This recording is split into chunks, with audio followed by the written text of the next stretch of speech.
Central Obrera Boliviana ayer decidió abandonar el diálogo con el gobierno y anunciar un bloqueo nacional de carreteras en rechazo al decreto 5503. Para hablar del tema ya estamos en contacto con el ministro de Economía, José Gabriel Espinosa, a quien saludamos cordialmente a esta hora de la mañana. Muy buenos días, ministro.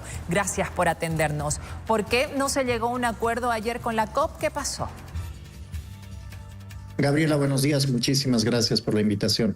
Mira, hemos estado dialogando con la COP, pero también con prácticamente 150 organizaciones sociales, civiles, gremiales de todo el país.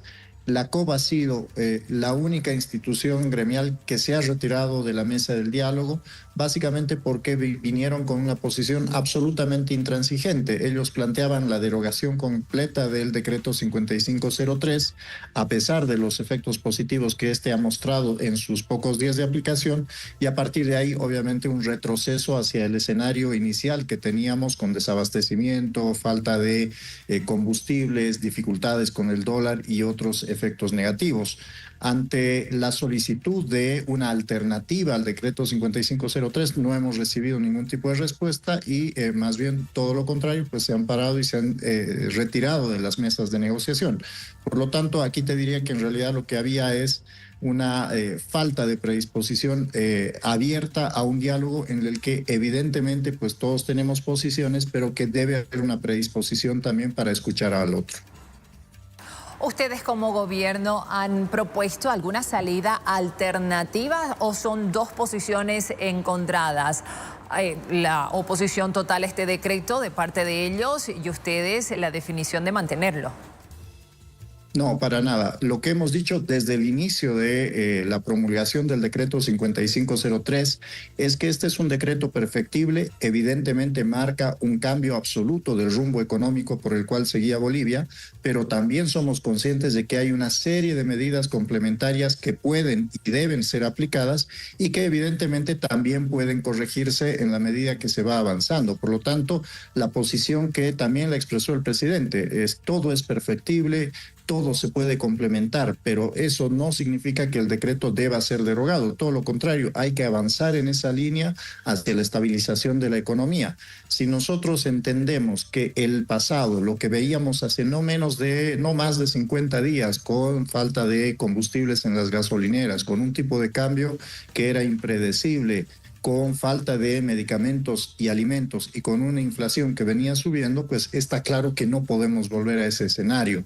Pero tampoco es evidente que nosotros hayamos cerrado posiciones en torno al decreto.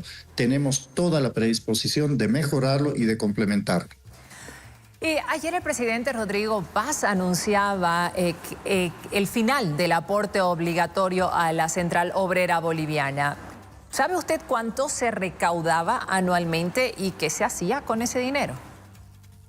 Mira, no sabemos qué se hacía con ese dinero y esto es algo sumamente preocupante. Muy pocas instituciones en el país administran más de 18 millones de dólares, que es lo que en promedio ha recibido la Central Obrera Boliviana por decreto a partir de retenciones obligatorias a los trabajadores afiliados a la COP, sobre todo aquellos maestros, mineros asalariados y trabajadores de salud, a los cuales se les retiene, insisto, por decreto 1% de su salario todos los meses.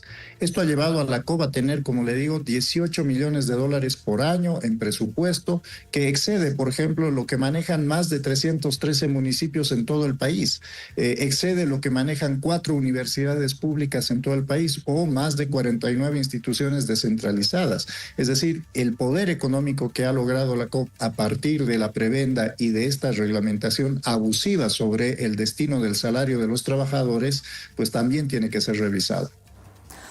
Ahora, ¿qué va a pasar con la COP amenazando con bloquear las carreteras desde hoy?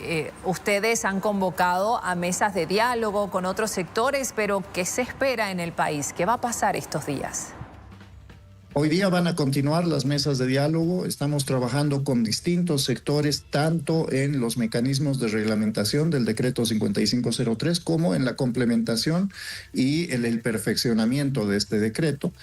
Hay una serie de pedidos que exceden al propio decreto, una serie de medidas que a partir de la desatención que se tenía en el anterior gobierno, pues tienen hoy día pendientes y por lo tanto se tiene que trabajar ahí. Con la COP seguimos abiertos al diálogo, se sigue esperando que ellos tomen una posición racional respecto al país. No podemos vivir de nuevo en el pasado bloqueando y poniendo medidas de presión cuando queremos obtener beneficios para sectores muy particulares y por lo tanto pues nosotros seguimos esperando que ellos retornen. En principio la posición del gobierno es absolutamente clara. Todos tienen derecho a la protesta, pero cuando esa protesta abusa y afecta los derechos de otros ciudadanos, pues ahí el gobierno tiene que intervenir. Ahora, ministro, pasando a otros temas, ayer se conoció que la inflación anual del 2025 fue del 20%, al menos 5% menos de lo que se proyectaba a mitad de año. ¿Qué fue lo que la desaceleró? Mira, es una excelente pregunta. Lo que ha sucedido es que en noviembre y en diciembre los precios se estabilizaron y en algunos casos empezaron a bajar. Todo esto estaba relacionado a la estabilidad del dólar, que se había vuelto un factor de incremento de precios sostenido, y a esto hay que sumarle el abastecimiento del combustible. Gran parte de los incrementos de los precios en los alimentos, sobre todo en Occidente, estaban explicados por la dificultad que encontraban las cadenas de abastecimiento para llegar a los mercados.